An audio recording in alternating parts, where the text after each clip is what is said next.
Hey guys, what's up? Hunter x Hunter chapter 346 review. Now, this chapter was honestly, it's not that it was simple, but you know what? Actually, no, it was actually a pretty simple chapter. Um, I got through it fairly quickly compared to the other Hunter x Hunter chapters, and I'm not saying that this was a bad chapter. In fact, I think it was a pretty good chapter. It was just the beginning of it and the middle as well. Let's say the first part of it was, like, some of it was just a reiteration of what we already knew. Basically how, V5 tried to go to the Dark Continent, but they always failed. How Kakin joined the V5 and became the V6. How they need to bring back Calamity or something from the Dark Continent that'll benefit mankind. And how the Calamities, like Bryan and the Beast Pakun, or I forgot what it was called, they're placed above the Chimera Ants. So the Chimera Ants would be like a B. Like, I'd say like regular Chimera Ants, but... Those burp, dude, what? Okay. But, like, I guess the Chimera Ant species as a whole is a B, because I read, like, on a comment, and I wholeheartedly agree with this, that, like, regular Chimera Ants are, like, a C, Royal Guard is, like, A, and Ant King Meruem is, like, S class. So, like, all the other, it'd be, like, a B class. So, like, all together as a whole. So, that makes a lot of sense to me. And just with, like, freaking Bryan and Papoon, or whatever the fuck. Like, okay. Honestly, like, the beginning of this chapter, although it was a reiteration, because basically that last half of the first part was basically just everyone's roles in, their group within the Zodiacs. So, honestly, it's not really that important, because we already know this stuff. But Kurapika, this dude, holy shit, he is just figuring out everything. Like, you can tell that he is a huge asset to the Zodiacs at this point in time, because this dude, he freaking figured out that there was a mole within the Zodiacs, and I'll get to that in a little while. So he figured out there was a mole. He came to the same conclusion as Mizai, Stome, and Cheadle when he didn't even speak to them about it prior to when it was brought up. And he figured out that Beyond has, subordinates or supporters within the Hunter organization that, they're going to take the Hunter exams and try and become full-fledged Hunters. So, Kurapika, he figured all this shit out, which is very, very impressive. He figured out that these guys are Pariston supporters, and that they were just the mediators of their group, and this, he went ham. Kurapika went ham, from what we can see in the, 1 month later mark, where all those hunters, those mediators that went to take the Hunter exams, they all failed. Even though some of them made it through the lie detector, Kurapika still got him out of there, because this dude, he figured it out. I'm sure it was because of that chain power, obviously. But this dude, he went full on ham mode and figured these guys out, and that's why he's probably the most valuable Zodiac member at this point in time. Because if he didn't figure this out, then you have all these motherfuckers becoming Hunters, which would just give Beyond more influence, and that we don't need that shit. And in the first part, we figured out that freaking Beyond Netero, I mean, Jesus Christ. I mean, worst son. I mean, hold on. That's after. Hold on. First, worst father of the series goes to Jing, and worst son of the series goes to Beyond. Because this dude, he was planning on Netero to die. He was planning for his own father to die, and if Netero didn't die under some random circumstance, then Beyond would probably just go over to Netero and kill him himself. Because this dude, he's just so crazy. Because Netero even figured out that if he put restrictions on Beyond, then he would probably be after his life. And truth be told, he's correct in every aspect he planned. And it brings up many questions, such as, because I thought a while ago that maybe Jean accidentally injured the Chimera Ant Queen, and she went over to, like, out of the Dark Continent, and it caused this whole Chimera Ant catastrophe. But now I'm starting to change my mind, because I've heard many people talking about this today. Like, maybe it was Beyond, and maybe Pariston as well, who injured the Chimera Ant Queen, and she got out of the Dark Continent and just started to reproduce and just create this whole catastrophe. And that, honestly, that sounds like a pretty damn good theory, because it makes more sense than Jean, like, injuring her, because why wouldn't Jean kill it? Because Jean's a smart guy, and he should know that, okay, if this Chimera Ant Queen gets out into the regular continents, then it's going to cause some problems. So, hearing that theory, I definitely think, at this point in time, like, I'm convinced that, that Beyond injured the Chimera Ant Queen, and she went over, like, out of Dark Continent into the regular continents. Like, I wholeheartedly agree with that at this point. So maybe he would think that, okay, then the king will be created, and then his father would then fight the king, and then the king would take his life. Or, either way, Beyond knew that Netero was going to die, which is just crazy, dude. This dude is crazy. Holy shit, he's like a wild freaking animal. He's going, like, he is a true beast. If these guys let him go into the Dark Continent, he's just gonna do so much crazy shit. And oh my god, I can't wait. Like, I can't freaking wait. He's gonna get out of there like a beast. And it may seem like he's under V5's control right now. It may seem like he's under the Hunter organization's control right now, but he's probably gonna escape. And here's my reason as to why. Now, concerning the mole, there is a mole within the Zodiacs. Kurapika found that out himself, and Mizai Stone and Cheadle found that out as well. So, I think it's either one of three people. My first choice is Mizai Stone. Now, I don't think it's likely, because he came to this conclusion as well, and he was one of the top 4 candidates for chairman in the election arc. So I honestly doubt that it's Mizai Stone, because, he seems like the smarter one of the group and the most trustworthy. So I don't think it's Mizai Stone, but if it is him, then I'll be sort of shocked, but I won't really be that shocked since he is in my 3 possible suspects. So he might be, but I don't think so. Number 2, the Tiger guy.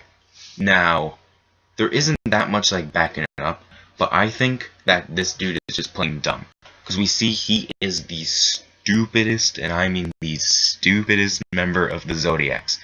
So, who knows, maybe he's just playing dumb in order to, like, have everyone have this mindset, because everyone already has this mindset, oh, you're fucking stupid, dude, you can't do shit. So, maybe he's like this super genius, like on some eyes and shit. And he just goes in there and releases Beyond, and he just runs amok, like a freaking muck, dude. And who knows, like, it might be the Tiger guy. Number 3, the horse guy. Now, I think it's definitely the horse guy, because the Tiger guy, he's a definite possibility. But the horse guy, I think he is actually the mole. Because apparently, I found this out today, and honestly, I thought I thought he was the mole before I even like saw this little theory going on. Also, because I think like a while back he volunteered to like watch Beyond, so that in and of itself is suspicious, dude. And apparently he's named after a general who betrayed his own army. So Togashi, if you were planning that, then that's some good shit, dude. Cause honestly, you know, he volunteered to like look after Beyond to see if he was gonna do some strange shit, but he's probably like coordinating with Beyond. And he's named after a general who betrayed his own army. Like, damn. That's some good shit. Okay. So the horse guy, I definitely think he is the mole. Like, I wholeheartedly think he's the mole. If he's not, and it's Mizai fucking Stone, then I'm gonna be surprised. Or who knows? Maybe it's Cheadle for all we know. Like, who knows? Like, it could be anyone. But my top three, one more time. Number three. What am I even doing? Number three is Mizai Stone. Number two is Pariston. What? No. Fuck, it's not Pariston. Okay. Tiger guy. And number one is the horse guy. I'm pretty sure. Okay. And that basically concludes part one, and basically have this like 1 month time skip of how they're gonna have the hunter exams, and they're just gonna get all these fresh, full-fledged new hunters coming in to help them out. And the second part of the chapter, after that 1 month time skip, we shift back over to Jean, Pariston, their group, and how Jean, you know, he's kind of dicking around. I mean, I guess you could say that, but he's gaining their support. And what I mean by that is, you know, he's teaching all these guys how to like manipulate their aura, how, you know, Jean's like just using his aura and like making like small little bubbles out of them, and has all these dudes like preoccupied. So yeah, in a sense, he's dicking around, but he's gaining their support, for better or worse. For better, of course. Why did I even say for worse? Whatever. Okay. But he's gaining their support, and he's gaining allies as well. And he's playing like this language game with this one other dude, and he says like to this one girl, like, "Oh, come on, let's play Mario," or well, "Come on, guys, let's play Mario." Like, Mario. Oh, gee, he's dicking around. Come on, let's be honest here. Okay. And just Pariston walking in there and say, "They failed. We failed. We were out-duped." Because Karapi, this dude. Because we see him. Well, he got all those mediators out of there. Like, he just went, like I said before, he went ham and just, nope, get out. Oh, you're beyond? Nope, get out. Get out. Get out. Like, smack him. Oh, good shit, dude. This is some good stuff. Okay. And when those mediators come back, they're all pissed, like, "Jean, get out of here." And Jean's like, "No, man.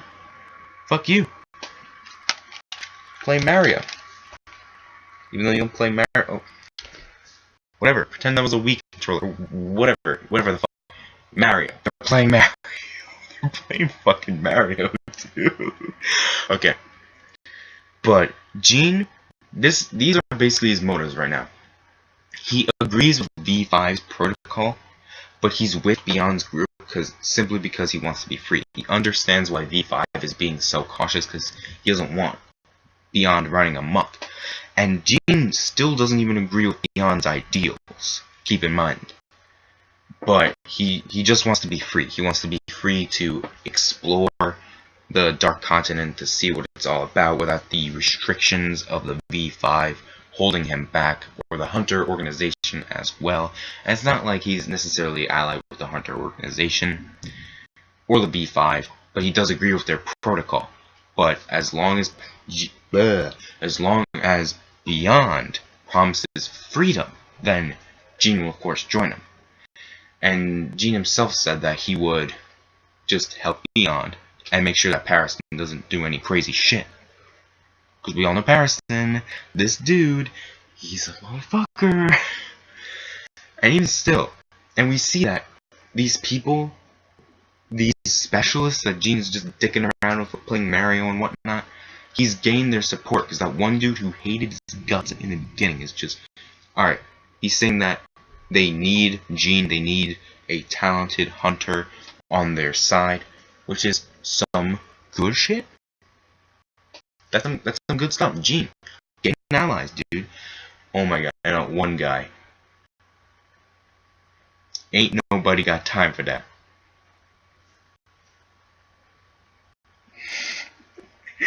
Ain't